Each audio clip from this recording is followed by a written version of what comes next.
all the rich people, they would make their money in business, but they would always end up in real estate. This is Aram. Aram is a 27-year-old real estate agent, house flipper, and apartment building owner. He's one of the fastest growing business and real estate creators on the internet. Seriously, he has over 49,000 followers on TikTok, and his YouTube subscribers aren't too bad either.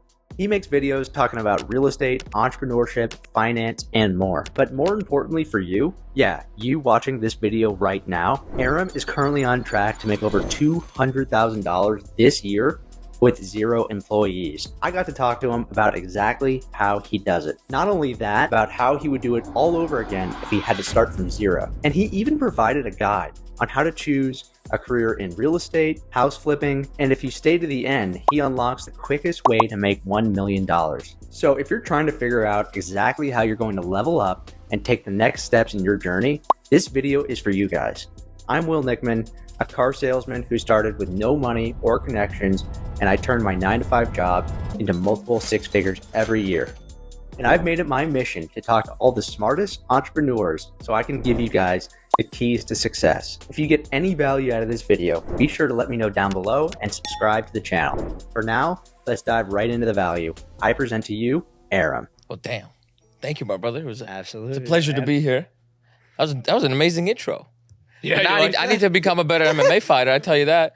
Well, Nobody look at sparring footage. I see your MMA videos of your sparring on your Instagram every day. Just me getting beat up every day, man. That's all it is. Not only are you a real estate investor, you're also a certified badass. I mean, I do what I can. I do what I can, my friend. A lot of people have seen you everywhere. Mm-hmm. How many followers on TikTok do you have now? Almost got 50. I'm at 49,000 and some change. Okay, so that's Yeah. a lot. And you've only been on there very, very, how long have you been? A couple years. I think at end of 2020, I got on there. Wow. Yeah. Okay.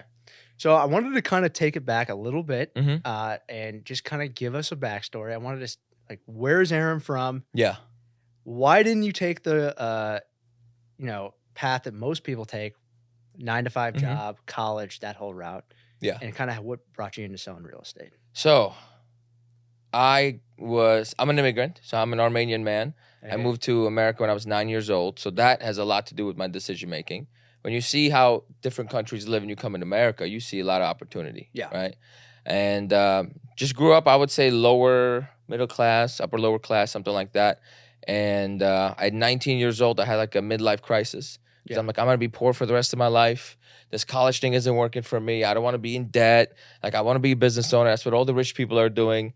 I need to figure this out. Okay. And I landed on real estate, man, because from everything I did, all the research I did, all the rich people, they would make their money in business, but they would always end up in real estate. So I'm like, why not just I want to just start in real estate. If everyone's going to end here, feels like the right thing to do. And at that point, the issue I had to solve is the money. Because you can't invest in real estate if you don't have money. Don't care what anybody tells you. Don't got to be yours, but you need money, right? And for me, I'm like, okay, I'm 20 and 19. I have no money, no experience, no connections, nothing. What's the best thing I could do right now to make the most amount of money? And I landed on being a real estate agent, bro. Yeah. And I started that career at 21 years old. Gone through some struggle and then finally hit it off. And now I'm a retired real estate agent and a full-time real estate investor. Okay, so that's a loaded version. Yeah, for sure. If there's someone watching right now, let's say they're 18, they just graduated, and they want to start making money. Yep. They see Aram. He's on social media. He's driving nice cars. He's investing. He's got all this stuff going on. Yeah. They're like, wow, that's a lot. I want that, but I don't know where to start. Okay. What do you think? Because I want to give people some values. Young guys that were like you when you were 21. Where would you say in today's world? Maybe not. Maybe it's different now from like when you started 5 years ago. But in today's world, where do you think someone should start if they want to get into real estate? Should they start as an agent? Should they start as a loan officer? Should they start just trying to learn investing? What do you think? It all starts with where you want to end. Okay. Right. So if you want to be a real estate investor, that is your main goal. Yeah. I wouldn't just get a real estate license because that's a completely different career. What you have to be a successful realtor is 180 degrees different than to be a successful real estate investor, right? So I wouldn't necessarily start there unless that's how you want to make your money. Yeah. So what I would do, especially if you're 18, 19, 20, you have the privilege of not needing money. So I would not worry about making money. That's the mistake I made. I was like, no, I need to make the most money humanly possible. So let me just do my own thing. Yeah. I would get access to like people who are already doing it. I would figure out a way to work for them. whether that's me working at a construction company, a property management company, working for another, real estate syndication firm, commercial broker, maybe an assistant to somebody, intern, whatever I got to do to get access is what I would do. Yeah. And then from that point on, you're going to build a lot of experience and you're going to have a lot of connections and you're going to see deals being done and exactly what makes a deal a deal. And you're going to build the eye for it. And after a few years of this, if you're not really making any, money at that moment, but you're building up a massive asset, which is yourself. Right. And then when you're ready to get started, now having access to capital becomes very easy for you.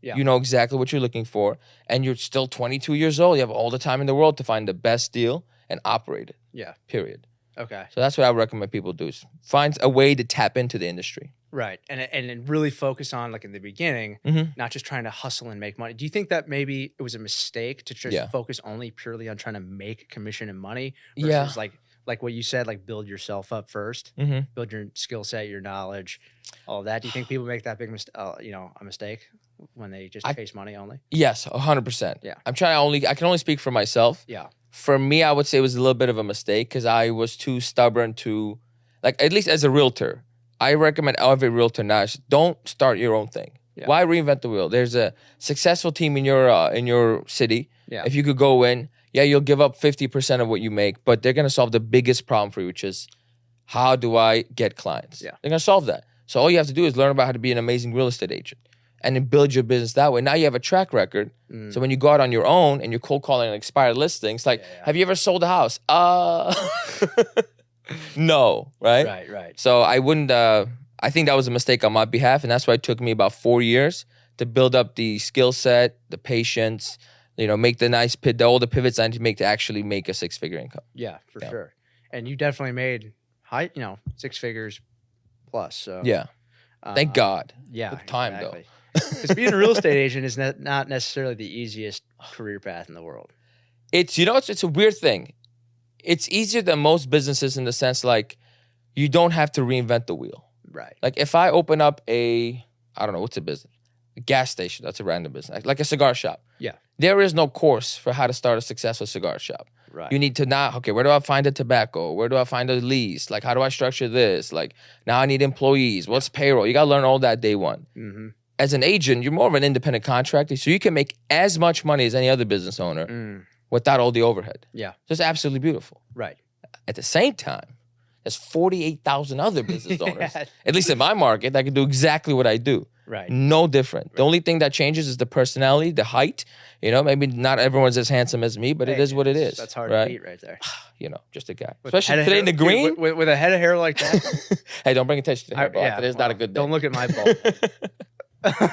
You can have some of mine, bro. All right, thanks. Color might not matter. I got enough in my back. Man. All right, no, in all seriousness. So you recently stepped away. Mm-hmm. I got to ask you about that because bro, ask away. Not a lot of people step away from $200,000 a year. Yeah. Especially when it took you 5+ years to build that business. Mm-hmm. That was a lot of sweat, equity, a lot of work. I'm sweating right now. Yeah.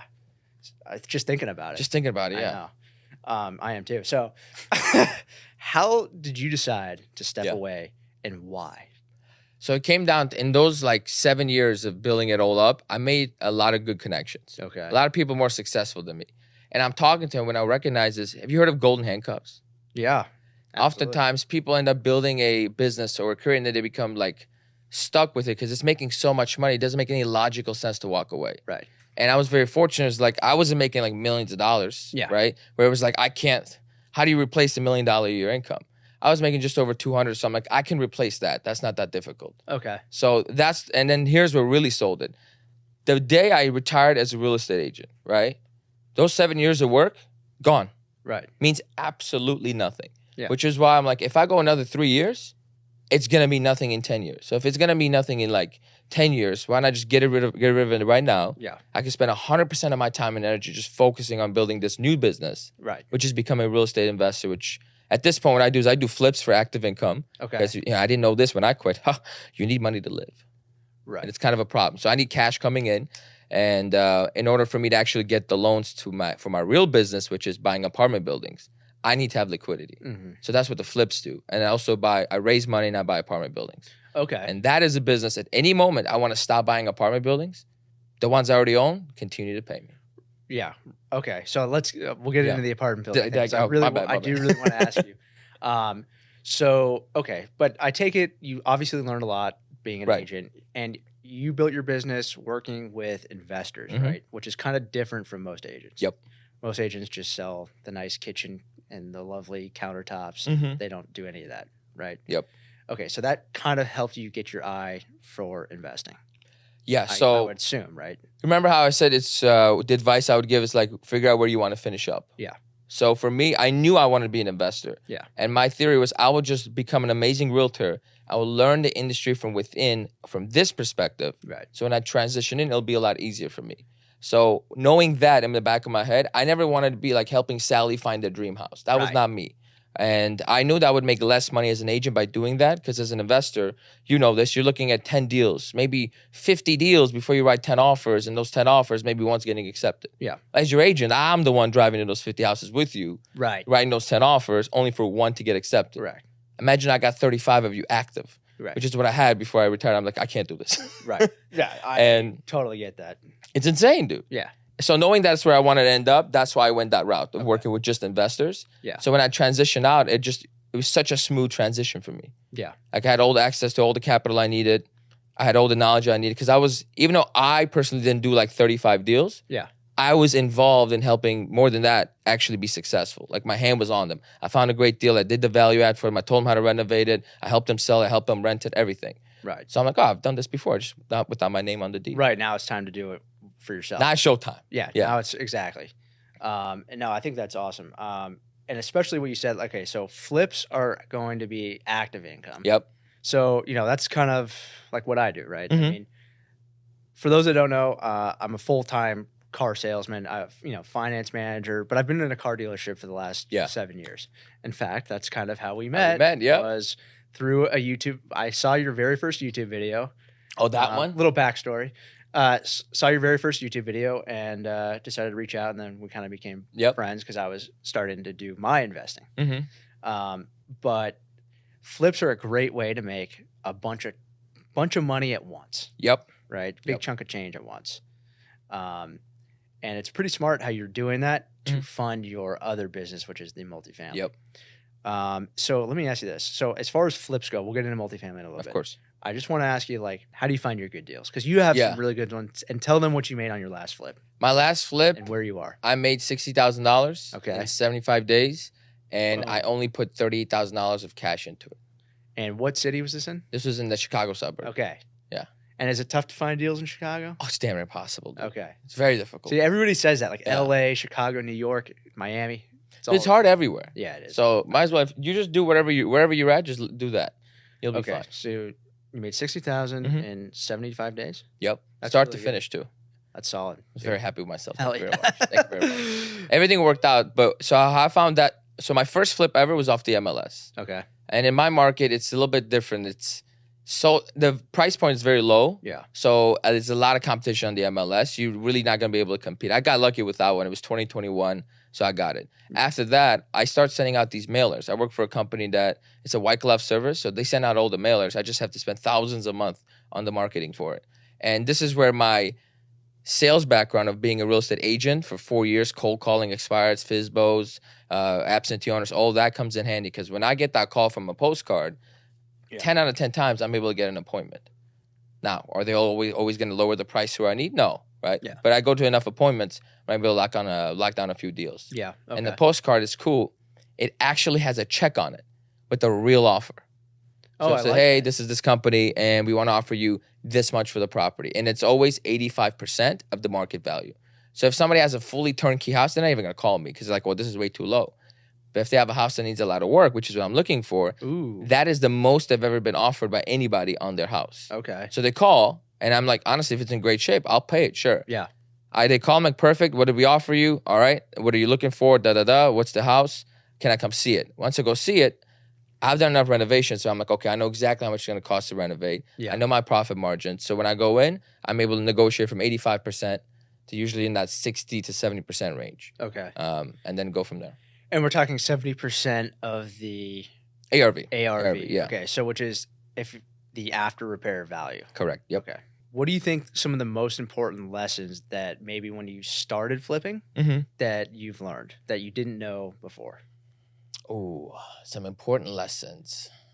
Like you thought it was going to be one thing, and then you got in and you realized, it's not. That rehab. You have to get your rehab budget down, man. Boom. My first flip, the biggest mistake I made on my first flip is I went $20,000 over budget. Yeah, me too. But I got lucky, dude, because the market was growing so fast that it made me look like a genius. But it wasn't my genius. I would have lost. That flip should have only made $20K, but instead it made 40 because the market went up. Thank God. I have literally the same exact story, dude. Same happened to you? Same thing. So that first flip, actually, I bought a house in East LA. So and it was like far East LA. This house was a piece of garbage, dude. I saw the videos of that one. Oh, yeah, it was rough. Tough. Great, no parking, no drive, everything. Like, dude, today I would have never bought the house. Yeah, ever. Like, it was in a cul-de-sac, but it wasn't. You had to go down an alley, which was like this wide. Oh my God, dude, there's so many red flags here. To like get into the property. You couldn't see the property from the street at all. Okay, and it was like 800 square feet, and it was on a slope. It was like falling down. Dude, I thought I was gonna spend $40,000 on that house. Oh my God! And I ended up spending $80,000. You went double over, buddy. By the way, all of my money, and then some on a credit card. Yeah. So. But again, the same thing happened to me. I probably in a normal market would have made like $25,000 on the house. How much did you end up making? $125,000. Wow. I said I'm moving to California. It was 2020. Wow. Year. Good times. Good times. You sold an 800 square foot house for how much? It was back then. I sold it for $570,000. Wow. Yeah, I bought it for $350,000. I don't know how people can afford to eat over here, man. This is insane. Yeah, it was a total like. Neighbors were bad. The whole thing. Everything was wrong with this place. But hey, you had the balls to pull the trigger. Yeah. I have photos of it on my Instagram and stuff. So, but then on the second flip, the market kind of cooled a little bit, and I made a little bit less money. I still made money on it, but but you learned a ton. See, now you know your rehab, but now I know like how much floors cost, right? What to do, bathrooms, what not to do. Yeah, you can't know that stuff until you get in, or you have someone literally next to you teaching you, which I did not have. I did not have that. I don't know about you. I'm very quick to buying something. Like if I like it, I don't need to spend like. Have you ever met those investors that spend like 55 minutes in a house doing a full inspection before they make an offer? Are you that guy? No. Oh, thank God, because this is what I'm not that guy at all. And in fact, I was in the car dealership for a long time. I mean, I sold Toyotas, Lexuses, Hyundais, and I went up to McLaren, Rolls Royce. I've dealt with every type of person. Ooh. Super unsuccessful people. Super successful people. Who's easier to deal with? The successful people. Perfect. Okay. And I noticed, and this is something you hear, it's kind of like a cliche thing on podcasts and you hear stuff like this, but this is really true because I saw it with my own eyes. These guys that are super, super successful, they pull the trigger really fast. Yeah. If it makes sense to them, they don't second guess.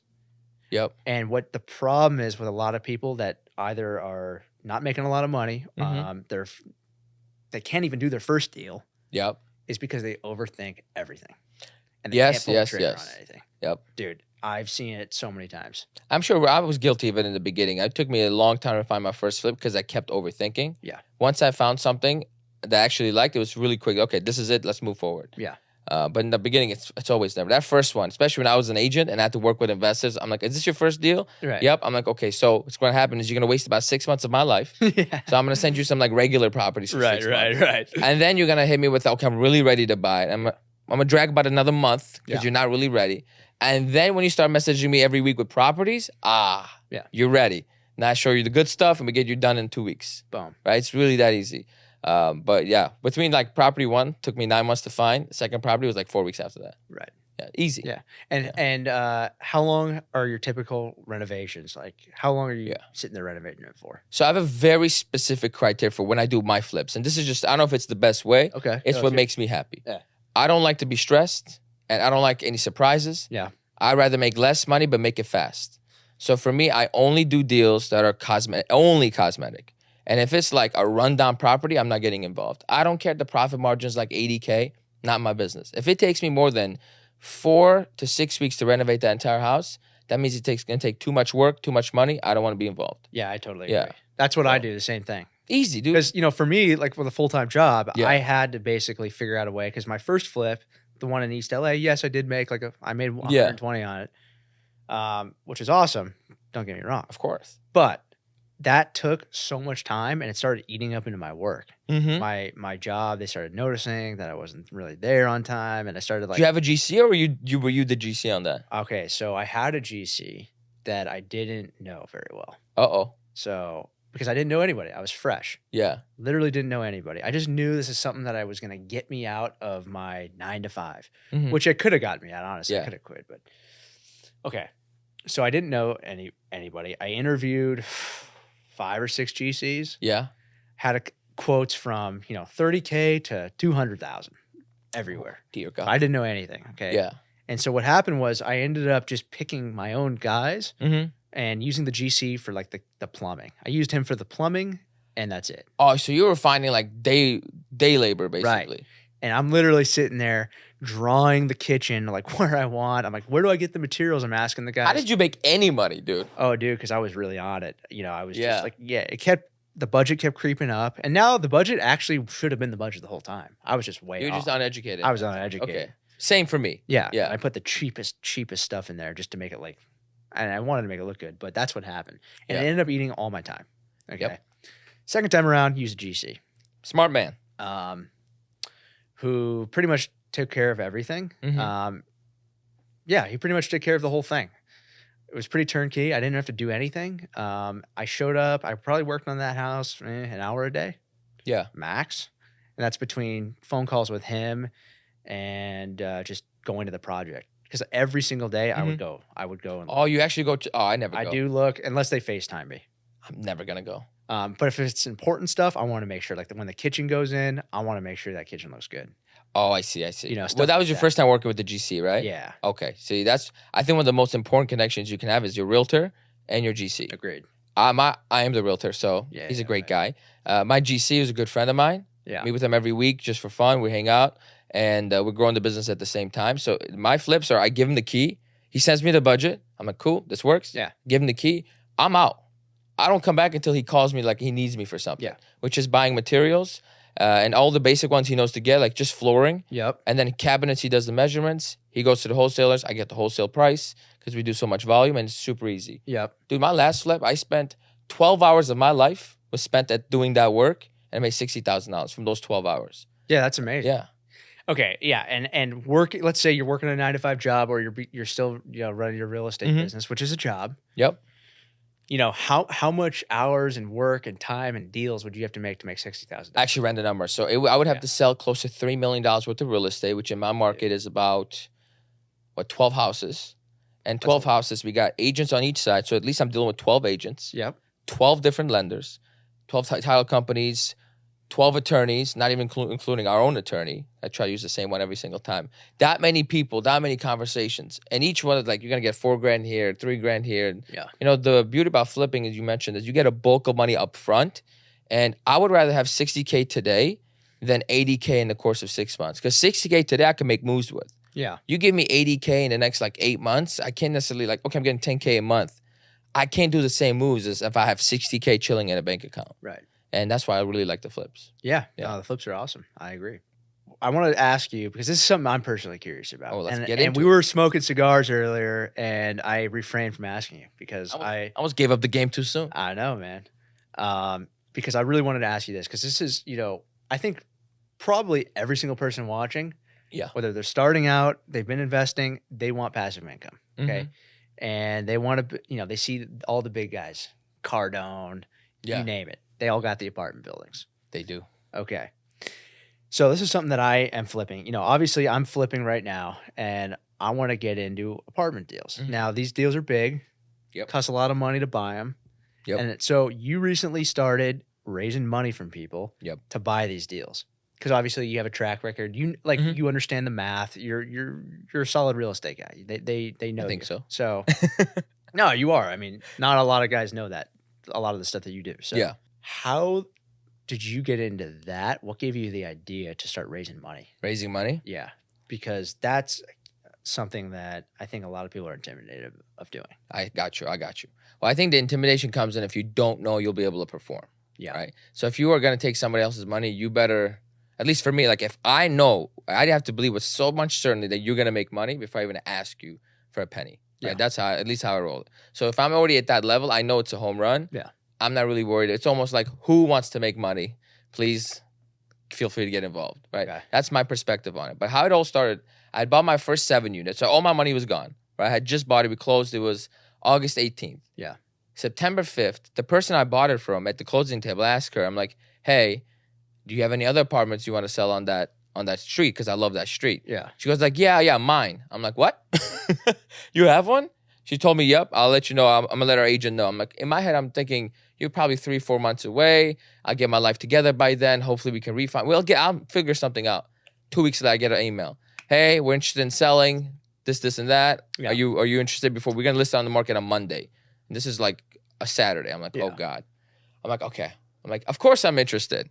And I'll have the money. We'll buy it. It was a smooth transaction before. It'll be a smooth transaction this time. Yeah. So I negotiate the same price. It was a better building, better rents, same price. And I got my commission worked in there too. Ooh. So I paid $730, but I got like 18 back. So I paid $712. Yeah. So I'm like, I'm happy with that. And I put it under contract, and I'm sitting here. I'm like, I'll do the inspection. We'll go with the process. I don't have the money. So what am I gonna do? So you didn't have anything. I didn't have the money. I didn't know who to call. I didn't know what to, the idea of raising money never occurred to me. How much money did you have in your account? At the time, we had like $70K maybe left. And how much was the deal? It was $730. I needed $180 just to buy it. Another like $40-$50 on the side just to have, because you always have to have operating expenses. Right. And my biggest fear is that $70 that was left, that's the operating expense rehab budget for the building I just bought. God said, we just bought it. Right. We're still renovating. I got a tenant that's addicted to drugs that won't pay rent. Like we had a lot of things to deal with over there to stabilize it, right? Fine. So, yeah. And it's all happening at the same time. But I'm like, you know what? Worst case scenario, I lose my earnest money, which was $10,000. I said, I'm willing to lose $10,000 for the opportunity to be able to get this loan. And to be honest, I know my contracts very well, so I knew I was going to lose them. There's no way. There's no way. I know my lenders well. I know my contracts well, my attorneys well. We would have found some way to get out of that deal. Yeah, listen. Yeah. Most of the time, if you removed all your contingencies. Yeah. Little secret. I don't know if it's different in Chicago, but a little secret for you is the seller still has to sign off to give you their earnest money back. Yep. Even if you removed them all. Yep. Okay. And 9 times out of 10, they'll give them back to you. Just don't do that because it's not a great way to go about that. If you're blatantly in breach, you might lose it. But yeah, that's a different you can story. Get it back. That's the real estate agent game. So we'll put that to the side. Put that to the side. And I didn't sleep for about 2 weeks because I'm like, okay, how do I structure the deal? What's the best way to do it? First, what do the banks want? Like and I had to learn a lot at the same time. Yeah. I called one friend and I structured it very badly. So he said no. I'm like, okay, that's fair. I need to switch this up. And actually, I'm coming back from Michigan, stressed out my mind. Haven't slept in 2 weeks. I'm like, where am I going to find 100 to 100? Like, I need a minimum of 100. 160 would be fantastic. One of my clients calls me. Lender calls me on a client's deal that just fell through. Okay. I'm like, man, this guy can't get a loan because he's foreign. All they do is cash. He has no credit. And I'm like, okay. So the deal falls through. I asked the lender, are you sure there's no way we could save this deal? It goes like, there's no way this guy could get any loan. And we're even doing a bank statement loan. We can get that for him. I said, no problem. I call him up. I'm, hey, man, you can't buy this condo you're looking to buy for $130K, but I'm buying a 7-unit. Do you want to chip in? He's like, what does that entail? I'm like, why don't you meet me at the property? We'll talk about it. So we show up, and on the sidewalk, we hash up a deal. I'm like, look, I'll give you 60% equity. I needed the money. I didn't know how to structure this stuff. Yeah. So I'm like, I'll give you 60% equity. You give me $160,000, and you will never have to give me another penny again, which is, dude, dream. Damn good deal. A damn good deal, right? Obviously, you took it. But, dude, that's so impressive. Like, most people, what they would have done is, oh, I don't have the money. Oh, well. I got to go work. I got to go save. I don't have the money. What am I going to do? How am I going to come up with $130,000 or $160,000? That's exactly right. You got to figure it out, man. You got to figure it out. So you just pulled the guy over to the sidewalk and you're like, hey, listen, this is what I want. Yeah. Can you want to go? You want to do this or not? He almost didn't do it because I didn't ask for enough. Wow. Yeah. He's like, dude, I'm not going to invest $100,000. I might as well he's like, how much do you need all in? I'm like, 180 is the down payment. He's like, can I just buy this off you? I'm like, no. But why don't you give me 160 for 60%? Yeah. Pure equity. And I'll do all the management, and every penny after 160 is my responsibility. So for the rest of the time we own this building, If we have to make renovations, or there's an eviction, there's for some reason we're not getting the cash flow, it's coming out of my pocket, not your pocket.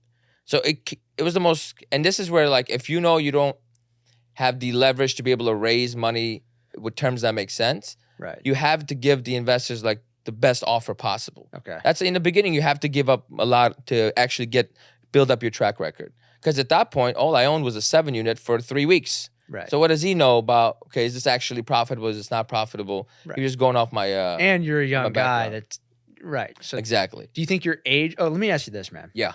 Because I think a lot of young dudes have like a complex where they think, oh, I don't have experience. I'm not old. Like these guys have been doing it a long time. Let me ask you this. Do you think that your age helped you or hurt you? Do you think it held you back in any kind of way? Or do you think maybe, the guy was like, hey, look, here's this young, hungry go-getter. Yeah. I'm old and gray and tired. Yeah. I think I'm going to bet on him. Do you think it was more of a bet on you or the deal? Fun fact, the guy who gave me the 160 was younger than me.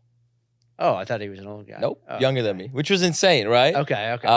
Just again, know your audience, know who you're asking. Yeah. So, but throughout my entire life, most of your investors are how old? Would you say? My age. No kidding. Between 25 to 40. Oh wow. Yeah. You got a young group. There's a lot of successful young people who have a lot of capital, who just have nowhere to put it, and that's where I come in. Yeah. And I'll tell you exactly how to raise money in a second. But to answer your question about the age, yeah. I always took it as an advantage. I'm like, I'm younger, I have more time, I have more energy. There's no, like, some people may have not done business with me because I'm young. Yeah. But in my brain, that was never a disadvantage. I agree. Lending was a little difficult because, convincing a banker that's 38 years old to give a 26-year-old at the time a loan was a little annoying. Yeah. I just didn't even tell them I was 26 until they already saw like the track record and they're like, oh, he's 26? I'm like, yeah, you did, but you already made up your mind. Dude, I got a beard. Exactly. I didn't have it. Well, yeah. I did. I grew up like that. Once the beard came in, life the was advantage of having a beard. Oh, dude, listen, men out here, grow a beard if you're trying to do some business. But yeah, the age has never been an issue for me. And if you let that stop you, you just listen. I could say the same thing. Everything that you spin as a negative, I could spin as a positive. I agree, brother. You could say I'm 50, I have more experience. I'm like, but you're older than me. You have to go to your kid's soccer game on Tuesday. And what happens if it's 50 years of bad experience? Exactly. So it's not the number of years of experience; it's the quality of the experience. Exactly. My back doesn't hurt. Yours does. Right. I can go lift those flooring right now. Yeah. I can get a call for a toilet being clogged. I don't like doing this, but I could be there within an hour and a half. You can't. So there's advantages and disadvantages to everything. For sure. That's how I've always looked at it. And I wear it with pride. It helps me stand out, actually. I agree. Because if you're 40 doing something, you're like, okay, you're 40, you're supposed to do that. Yeah. You're 25, you're like, whoa. Yeah. Totally. That's kind of cool, right? Yeah. So that's my take on that. So I'm curious. Okay, so you raised money from the one guy. You bought the first deal by yourself? It was me and my dad. Okay. Yeah. So we had partners. Okay. Yeah. But it's your pops, so. Yeah. And then the second deal was from that gentleman that didn't get approved, and you raised the money on the sidewalk, which is awesome. That's an awesome story. That's going to go down there. Handshake deal too, yeah. Handshake deal. Now you've done more deals. I've been trying to. So this is when I'm learning as I go comes into picture. But you've got a lot of people hitting you up to invest with you. Way too many. Like I'm not very picky, right? Just because there's not enough good deals to go around. So I have to be, I'm looking for a very specific type of, I think the biggest mistake people make is just because you can raise $3 million doesn't mean it's good $3 million. Right. I would rather raise $1 million from the right people. Yeah. Because you have to, number one, be in a position in life where you are thinking of investing. It can't be your only $50,000. And you have to at least have some money coming in for yourself and understand how these structures work. Yeah. Because let's say I meet a guy that's 26, he's never invested a day in his life, and he wants to invest with me. And he's going to ask me some questions. He's going to be stressed. He's going to want to micromanage. I'm like, my friend, you need to go invest for yourself. This isn't where you need to be. I'm more of someone who doesn't have the time to do it for themselves and nor has the desire, and they want to lower their risk by just working with someone who's already done it before. Yeah. So that's how that works for me. Yeah, no, I agree. That's kind of what's held me back is like dealing with, micromanaging people. Yeah. And plus, I also didn't, you're a big inspiration for me too, because I personally, I've been very succcessul doing flips. Phenomenal. Like, better than me, honestly. I'm not gonna lie. Well, I appreciate that. But yeah, I'm also in LA. It's a different market. True. And I kind of have a similar story to you where I started with zero, did flips. But then I was like reaching to a point where, and we were on the phone the other day and you were like, what's your plan, man? I'm like, dude, I want to stack like $1 million liquid, like $1 million liquid. I'm not that far away. Right. But I'm still a little far away. I got probably a couple You more need years, some more flips. Yeah.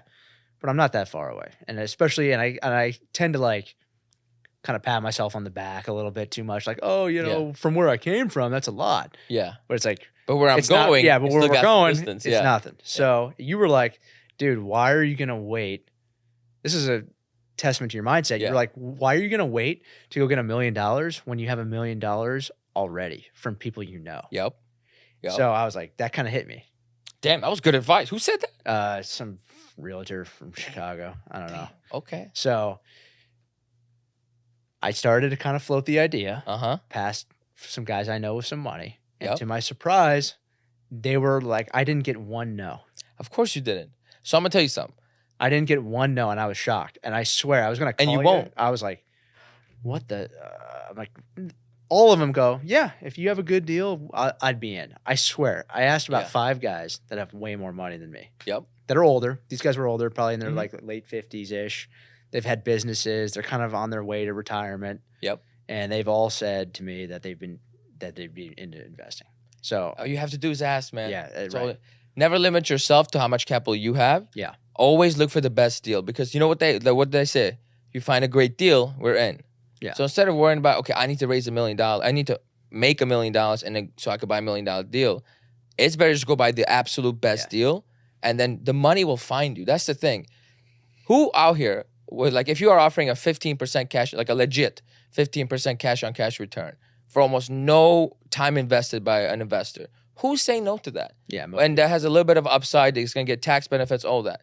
Nobody's going to say no. It's a way better, right. And it's a way easier ask than asking to raise money from some like startup or my personal business that I want to start. Because there's not really much downside. We're not reinventing the wheel. If your deal's good. Yeah, if your deal's good, exactly. Yeah. And so there's 3 things you need to invest in real estate. And once I recognized, like I looked at it in this perspective, is when you realize your value personally, like your personal value. Yeah. You need time to actually find deals, operate deals, all that good stuff. You need experience to know what you're looking for, who to hire, how much to pay, all that stuff. Yeah. And then you need money to put the whole thing together. Do you know what the hardest thing to find of those 3 is? The deal. No, the experience. Oh, the experience. And then on top of that, somebody with experience who has the time still. Yeah. Right? Because I know people who are real estate investors don't have the time. They're like, hey, if you find a flip, I'll throw in some money for the flip. I'm like, oh, you got to be kidding me. This is what you do. Right? They don't have the time. I know. So if you have the time to run your business accordingly, and you have the experience, the people with money don't have time, because they're running like this. So you have a trucking business, you work in corporate America, or you're a manager at a sales place. Like, you ain't got time, right? That's why I started teaching some people how to flip houses on the side. That was like working 1 hour a day. Yeah. Because of that right there, the time. And most people, they can't figure that part out. That's when listen, when you have no resources at all, you still have your time. That's right. And I will pay somebody money to save me time. Listen, I would have paid somebody $150 to go unclog that toilet I had to do about 2 weeks ago. Honestly, I would pay whatever number they threw my way. So I didn't have to get in my car, go buy a plunger, and, do what I had to do. Yeah, man. Because I get my hands dirty. That's right. I got my hands dirty then. Yeah, because, dude, time is that's like literally is the most valuable thing on this planet. And everybody gets caught up about the money. Everybody thinks that getting the discount, whatever, making an extra paycheck, getting the discount, they think it's about that, and really their time's just getting robbed. Like, dude, when I worked in the car dealership, I see people spend hours in there, dude. Yeah. Hours negotiating for pennies. I don't Could get never. that. Even when I'm buying a house flip, and I know I could grind another 10 grand off, I don't do it. Just because I want to close the deal. So that's funny you say. I'm the exact same way. Yeah. I just, like, those mailers that have 85% value offered to them? Yeah. I just paid more than the 85% to get a deal. Yeah, because it's going to make you money. If it makes money, it's going to make sense, and let's just go. Or Let's just make it happen. Goes, Yeah. Whatever. Because at this point, we got to make money. Let's make it happen. Right. So how old are you right now? Gonna be 28 soon, but for now, I'm 27. 27? Yes, all sir. right, so I'm 28. All right, so you're Old man. 27 years old. Yeah. You're making all this money now. Mhm. You're starting to raise money. You're helping other people do it. Yep. So the future's looking bright. Better. Yeah. All right. What's your kind of plan for the next like 5 years, and where do you want to take this whole thing? That's a great question. And every 2 months when you ask me that question, I'm gonna have a different answer for you. And only because, and that's when as you start working towards your goal, the path was gonna slowly reveal itself. And that's the one thing I've learned this whole year. Yeah. I thought I was gonna be a syndicator. If you had asked me in January of 2023, Aaron, what is your business model? It's like, I'm gonna raise a bunch of money, I'm gonna buy a bunch of real estate as a real estate syndicator. Then I started becoming, I'm like, okay, so lawyer fees are complicated. I don't really make any money on a monthly basis. It's still the rat race of having to find deals, buy them, sell them. I'm like another real estate agent, except on a higher level. Yep. So then everything's starting to change as I go. The path unveils itself of what I like to do, what I prefer to do. So right now, where I'll see myself in 5 years is I want to grow my rental portfolio with multifamily. Or just commercial real estate in general. I'm gonna find the best deals I can in the current market that we're in, which is the Chicago suburbs. And as I build that up to 100 doors or 200 doors, I want to buy like supplementary businesses that service my real estate. So one helps the other. My real estate services these businesses, and the businesses like HVAC, maintenance, landscaping, snow removal, what else? Plumbing, all these companies. They help, if you have 200 doors, that expense is insane. Right. And I can also build out these little side businesses. So my dream right now, and it's gonna be awesome. And again, I only learned this because I called like a few hundred unit apartment. It was a 150 unit apartment building. I called it just to see what the lending process is like who's buying it, and I learned a lot about like what private equity buys, what their criteria is, and they don't really buy anything less than 200 doors because it doesn't make sense. You can't have management in place.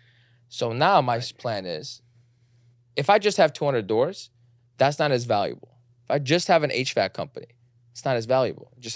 But imagine I have 200 doors in one area, managed by one company, and we have the HVAC and everything underneath it. That sold together is worth so much money. Right. Probably 3 times more than I could sell individually. Yeah. And then I want to basically build up to that and sell to a private equity firm. And at that point, I'm retired. Yeah. I'll go do something else. I just do that over and over again. Would be but that's my goal right now. All right. Yeah, we're working towards it. Well, so if anyone wants to sell a landscaping, a stone removal company in Chicago, please get at me. Yeah, let me know. Exactly. Yeah. All right, cool, man. So that was a lot of knowledge. Thank you. Thank you. Let me ask you this. Some fun, stupid questions. Oh, I love these. Finally. Okay. If you just won $10 million, oh, I love this question. What would you go buy? I'm spending it recklessly. I can't stand when someone hits me with, I'm going to save it all. No, I'm not saving a penny of that, okay? I'm going to spend, you could see me buying a house immediately. At least, I'm going to that McLaren dealership, walking away with 2 Rolls Royces. Let's go. 2 G-Wagons. Let's go. A Lamborghini.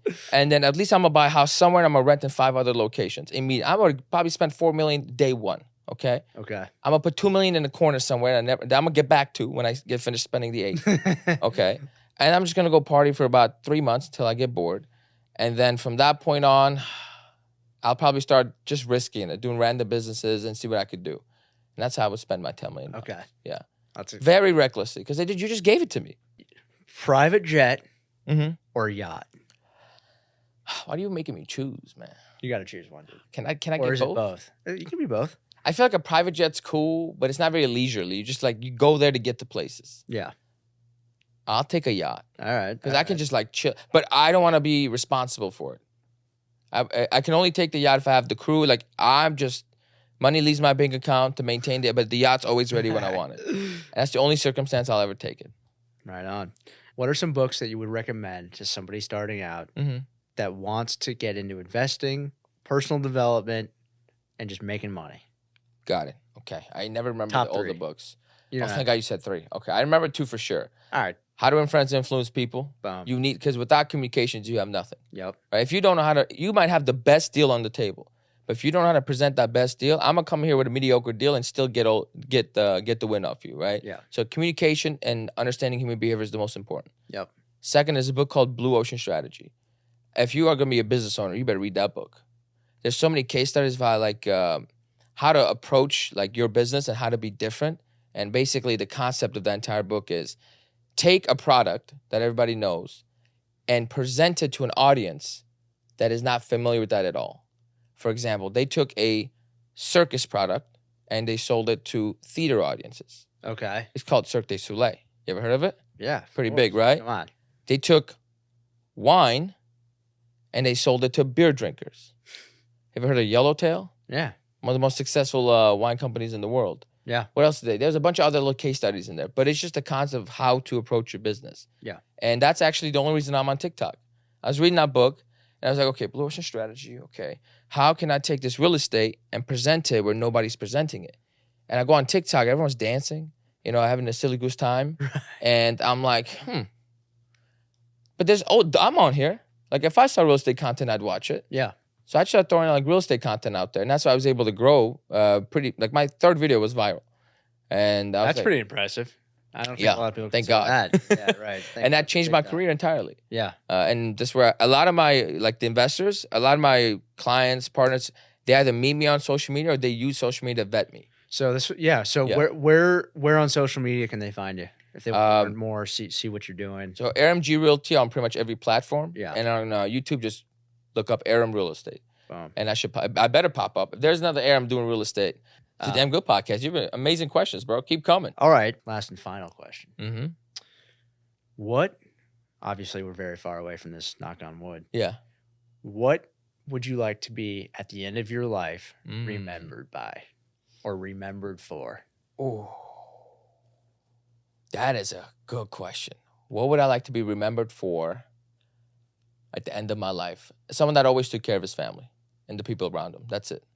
If you didn't think of me that way, I'll die a happy man. Yeah. My man. Thank you. Well, brother, it's been great. Pleasure. Thanks for coming on. Thank you. And I hope you guys got some value out of this. If you guys want to reach out to Aram, obviously, we're going to put his info in the description. And it's been a pleasure, as always.